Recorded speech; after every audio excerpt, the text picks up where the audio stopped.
ഒരു ബുക്ക്. രണ്ടു പേർ വിചാരിച്ചാൽ മാത്രം പൊക്കാൻ പറ്റുന്ന അത്ഭുതകരമായ ബുക്ക്. ഇന്ന് നമ്മളിവിടെ സംസാരിക്കാൻ പോകുന്നത് പിശാചിന്റെ ബൈബിൾ എന്നറിയപ്പെടുന്ന കോഡസ് ഗിഗാസ് എന്ന രാത്രികാലങ്ങളിൽ വായുവിൽ നിൽക്കുന്ന പുസ്തകത്തെ കുറിച്ചാണ്.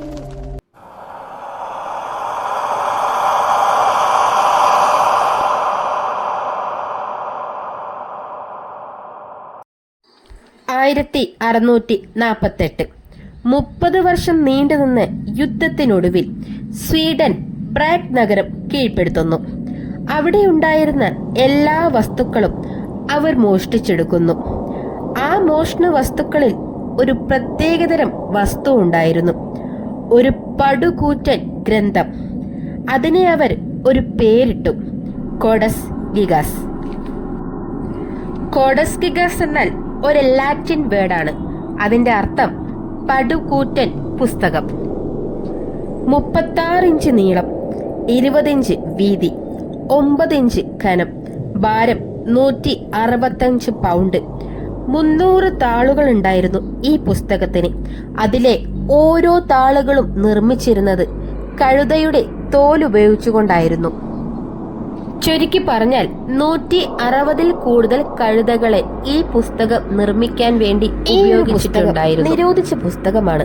നിരോധിക്കാൻ കാരണം എന്താണെന്ന് വെച്ചാൽ അതിൽ പ്രധാനമായി നിൽക്കുന്നത് ഈ പുസ്തകത്തിന്റെ ഉള്ളിൽ തന്നെ 36 ഇഞ്ച് നീളത്തിൽ ഒരു ചെകുത്താന്റെ ചിത്രമുണ്ടായിരുന്നു.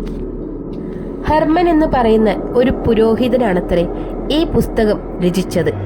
ഈ പുസ്തകത്തിൽ ആവശ്യമുള്ളതും ആവശ്യമില്ലാത്തതുമായ, അതായത് കൂടോത്രങ്ങളും തന്ത്രങ്ങളും മന്ത്രങ്ങളും ഉൾപ്പെടുന്ന ഒരുപാട് കാര്യങ്ങൾ എഴുതി വെച്ചിട്ടുണ്ട്.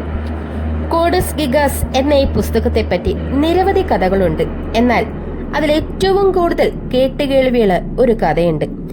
ഹെർമൻ എന്ന് പറയുന്ന ഒരു പുരോഹിതൻ, അദ്ദേഹം എപ്പോഴോ ചെയ്ത ഒരു തെറ്റിന്റെ പേരിൽ ശിക്ഷിക്കപ്പെടുകയാണ്.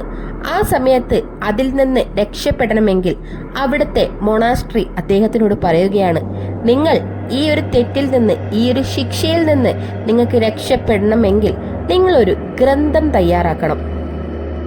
മറ്റൊന്നുമല്ല, ലോകത്തെവിടെയുമില്ലാത്ത ഒരു ഗ്രന്ഥം തയ്യാറാക്കുക. ആ ഗ്രന്ഥത്തിൽ നിരവധി മന്ത്രങ്ങളും തന്ത്രങ്ങളും കൂടോത്രങ്ങളും ആരും കേട്ടിട്ടില്ലാത്തതും കണ്ടിട്ടില്ലാത്തതുമായ വിചിത്രമായ കാര്യങ്ങളും രേഖപ്പെടുത്തണം. അങ്ങനെ ഹെർമൻ എന്ന പുരോഹിതൻ താൻ ചെയ്ത തെറ്റുകളെക്കുറിച്ച് ആ പുസ്തകത്തിലെ 5 പേജുകളിൽ എഴുതി. പിന്നീട് അങ്ങോട്ട് അദ്ദേഹം എഴുതി ചേർത്തത് ചരിത്രം മാത്രമായിരുന്നില്ല, ആർക്കും വിശ്വസിക്കാൻ പറ്റാത്ത അത്ഭുതകരമായ മന്ത്രങ്ങളായിരുന്നു, കൂടോത്രങ്ങളായിരുന്നു, സാത്താൻ സേവകളായിരുന്നു.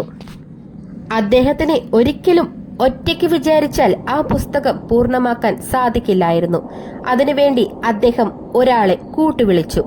മറ്റാരുമല്ല, സാത്താനെ. സാത്താന് അദ്ദേഹത്തിന്റെ ആത്മാവിനെ കൊടുത്തു. പകരം സാത്താൻ എല്ലാ വിവരങ്ങളും പറഞ്ഞുകൊടുത്തു. ഒപ്പം ആ പുസ്തകത്തിലെ ഒരു താഴ് സാത്താന് വേണ്ടി മാറ്റിവെച്ചു. ചുവന്ന കൊമ്പുകൾ, പച്ച നിറമുള്ള ശരീരം, കൂർത്ത നാവുകളും കൂർത്ത നഖങ്ങളുമുള്ള ഈ സാത്താന്റെ ചിത്രം കണ്ടു കഴിഞ്ഞാൽ ആരായാലും ഒന്ന് ഭയന്നു പോകുമായിരുന്നു. 36 ഇഞ്ച് നീളമുള്ള സാത്താന്റെ ഒരു ചിത്രം, പച്ച നിറത്തിലുള്ള ഒരു ചിത്രം. അതിനെ ഈ സാത്താനെ കണ്ടിട്ട് വരച്ചതാണോ എന്നാണ് എല്ലാവർക്കും ഒരു സംശയം. എന്തായാലും ഒരാൾ ഒരു ദിവസം 6 മണിക്കൂറിൽ കൂടുതൽ എടുത്ത് ആ പുസ്തകം എഴുതി തീർത്താലും 10 വർഷത്തിൽ കൂടുതൽ വേണം. എഴുത്ത് മാത്രമല്ല ആ പുസ്തകത്തിലുള്ളത്, അലങ്കാരപ്പണികളും സ്വർഗവും നരകവും എല്ലാം വരച്ചു ചേർത്തിട്ടുണ്ട്. എന്നാൽ ആ പുസ്തകത്തിലെ 10 പേജുകൾ കാണാതായിട്ടുണ്ട്. ആ 10 പേജുകളിലും നരകത്തെ പറ്റിയിട്ടാണ് എഴുതിയിട്ടുള്ളത്. നരകത്തിലേക്കുള്ള വാതിലിനെ പറ്റി, നരകത്തിലേക്കുള്ള പലതരത്തിലുള്ള മന്ത്രങ്ങളെപ്പറ്റി. അത് എവിടെ പോയെന്നു ഈ നിമിഷം വരെ കണ്ടുപിടിച്ചിട്ടില്ല. ഒരിക്കൽ സ്വീഡനിലെ കൊട്ടാരത്തിൽ തീ പിടിച്ചപ്പോൾ അവിടെയുള്ള സാധനങ്ങളൊക്കെ ഭടന്മാരെടുത്ത് പുറത്തേക്ക് വലിച്ചെറിഞ്ഞു. ആ കൂട്ടത്തിൽ ഈ പുസ്തകവും ഉണ്ടായിരുന്നു. പുസ്തകത്തിന് പരിക്കൊന്നും പറ്റിയില്ല. എന്നാൽ ആ പുസ്തകം ഉള്ളതുകൊണ്ടാണ് തീ പിടിച്ചത് എന്നൊരു പേരുകൂടി വന്നിരുന്നു. ഇപ്പോൾ നാഷണൽ ലൈബ്രറി ഓഫ് സ്വീഡനിലാണ് ആ പുസ്തകം ഇരിക്കുന്നത്.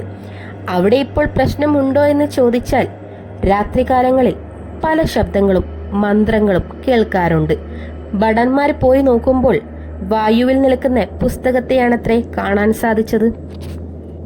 കോഡസ് ഗിഗാസ് എന്ന് പറയുന്ന ഈ പുസ്തകത്തെപ്പറ്റി ചെറിയ ചെറിയ നോവലുകളും ചെറിയ ചെറിയ കഥകളും ഇറങ്ങിയിട്ടുണ്ട്. എന്നാൽ പൂർണ്ണമായും ആ പുസ്തകം എന്താണെന്നോ അതിലെഴുതിയിരിക്കുന്ന ഉള്ളടക്കം എന്താണെന്നോ നമ്മുടെ ഹെർമൻ എന്ന് പറയുന്ന ഫാദറിന് മാത്രമേ അറിയുകയുള്ളൂ. ഹെർമൻ എന്ന് പറയുന്ന ഫാദർ എഴുതിയ കോഡസ് ഗിഗാസ് എന്ന് പറയുന്ന പുസ്തകത്തെപ്പറ്റി നിങ്ങൾക്ക് എല്ലാവർക്കും ഇഷ്ടപ്പെട്ടെന്ന് കരുതുന്നു. മറ്റൊരു വീഡിയോയുമായി ഉടൻ തന്നെ വരുന്നതായിരിക്കും.